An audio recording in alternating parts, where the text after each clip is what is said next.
Yo, what's good? What's good? It's your boy Trilo, aka Trilo. You know what I'm saying? Say either both in Spanish or English. Today we're gonna be reacting to why Haiti is so dangerous and the Dominican Republic is thriving. You know, if y'all don't know, I'm Dominican. You know what I'm saying? I'm interested in this video. It is a year old, but guess what? I haven't seen it. Suck it up, bro. I'm trying to see this video. I'm Dominican. I was born there. Doesn't look like it. I know. It's cool though. Ya tu sabes. Let's get into it. Hopefully we find some new stuff out. You know what I'm saying? Let's get it.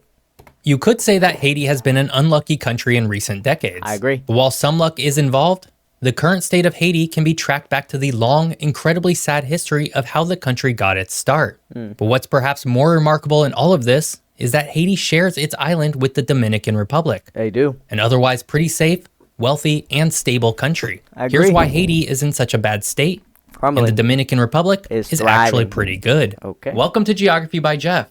Today we're off to the Caribbean to look at the island of Hispaniola, the home of Haiti and the Dominican Republic. While the two countries share a relatively small island, their current situations could not be more different. Haiti has descended into what can only be described as an anarchic state, whereas the Dominican Republic is actually pretty safe. And we're going to explore why that might be in today's episode. But before we get to the video, if you enjoy my channel, be sure to check out my podcast, Geography is Everything. Each week, we tackle a different subject and explore it through the lens of geography.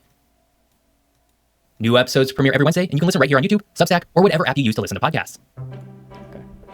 The split colonial history, bro. Come on. Despite sharing the same island, Haiti and the Dominican Republic are very different from each other in almost every way. And many of these differences today stem from the two countries' split colonial history. You see, the island of Hispaniola was first landed on by Christopher Columbus in 1492. In fact, Columbus would actually set foot on what is today the northwest coast of Haiti. And because Columbus was funded by the Spanish monarchy, he would claim the entire island for Spain, despite there already being a number of indigenous peoples living on the island.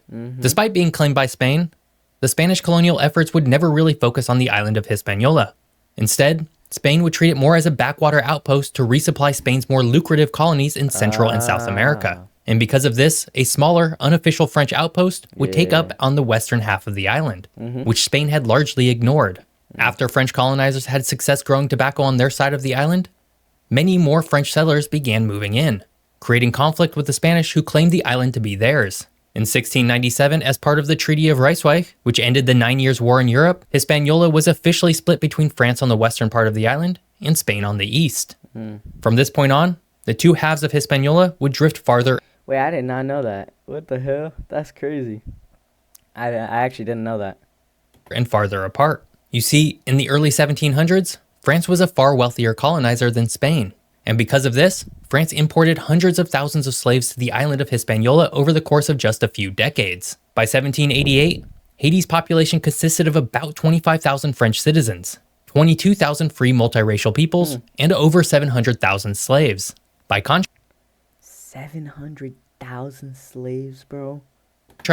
In the colony that would become the Dominican Republic, there were approximately 38,000 Spanish citizens, 38,000 free multiracial peoples, and fewer than 15,000 slaves. And this disparity in the amount of slaves would directly lead to Haiti becoming one of the wealthiest colonies in the world, and the wealthiest colony in the French colonial empire. By 1800, Haiti accounted for fully half of France's foreign profit due to its sugar plantations, which were only so profitable because of the slave labor involved. In the early 1800s, after many bloody battles, the enslaved Haitians would win their freedom. But while victorious and now free, the repercussions would last well into today. Haiti, being a former slave colony that revolted and won its freedom, would be ostracized by both European and American government and business interests, who didn't want a former slave colony to succeed and give ideas to other regions around the world. American President Thomas Jefferson, for example, would outright refuse to recognize the new country. In order to eventually gain recognition, Haiti would agree to pay France 150 million francs, a debt that it was never able to fully repay, but would irreparably damage the economic prospects of the new country. On the other side of the island, the Spanish colony would remain relatively benign through much of this period. And because it wasn't really managed all that much by Spain, the newly independent Haiti would actually take over the entire island of Hispaniola from 1822 to 1844. And during this rule, Haiti would tax the Dominican side of the island heavily in order to repay its French debt. This would inevitably lead to a second war for independence on the island, only this time from Haiti. By 1856, the Dominican Republic was its own country, and the two halves of the island were finally settled. Haiti and the Dominican Republic are the product of two separate colonies and the way they managed their respective colonies. And because of these separate histories, we can largely see the reason for why the two countries are the way they are today. But before we get to how all this played out over the coming decades, if you're enjoying this video, hit that subscribe button. More geography videos are just a single click away. This is your brain when you're struggling to focus. And this is your brain when you're in the zone.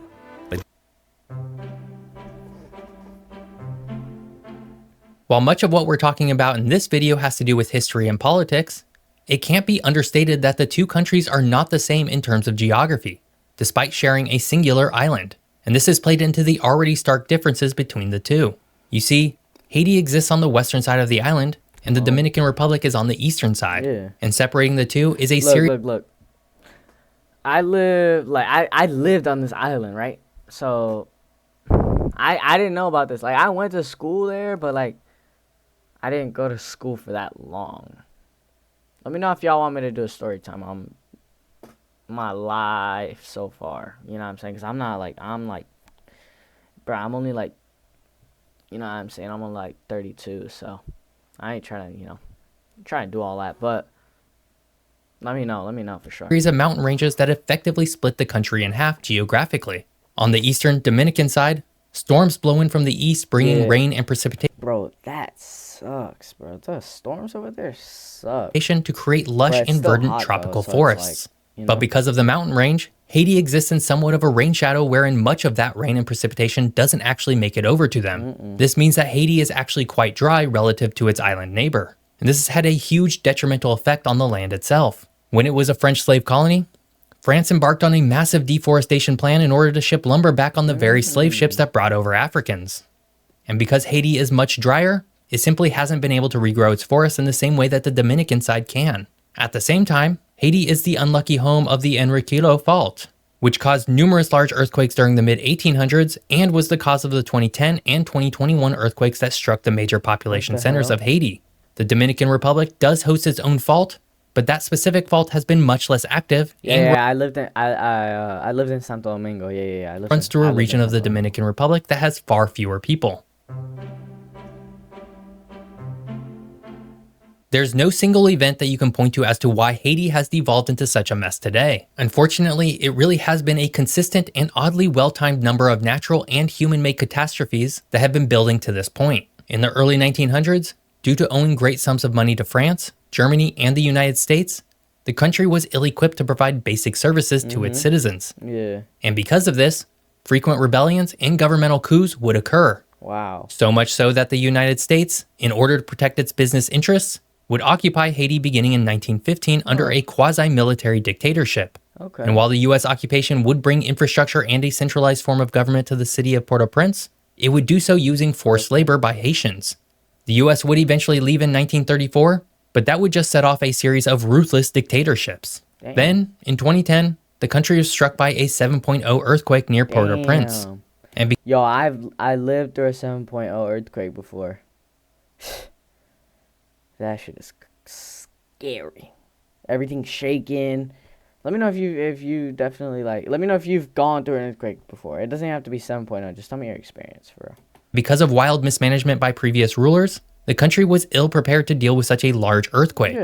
Buildings came crumbling down, and an estimated 300,000 Haitians are thought to have perished. Despite international aid from the US and many other countries, Haiti would struggle to rebuild. In July 2021, the last elected president of Haiti was assassinated. This would be followed shortly after yet another devastating earthquake that would hit the southwest part of the country. With two major catastrophes so close to one another, the country sunk into its current state where there is no elected president, no functioning parliament, and a barely functioning court Wait, there's no president right now in Haiti? System. No parliament. In fact, and no much of courts? Haiti today is run by various gangs. Really?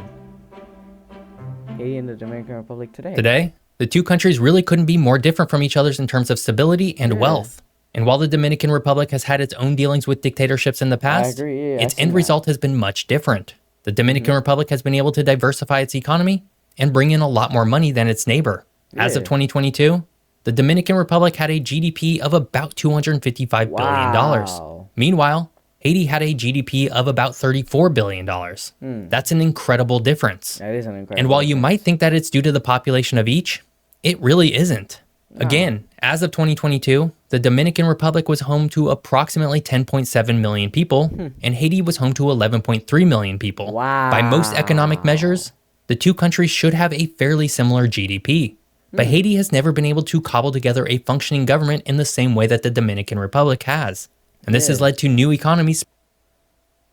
That is a beautiful, beautiful scene right there. Beautiful scene. Bringing up in the Dominican Republic, such as a vast tourism industry that has simply never really materialized in Haiti. Haiti and the Dominican Republic share an island today, and that's about the only similarity between the two of them. Haiti, at this point, is not a functioning state, whereas you could go to the Dominican Republic and have a pretty nice trip. Hopefully, Haiti will get there someday too. Yeah, look.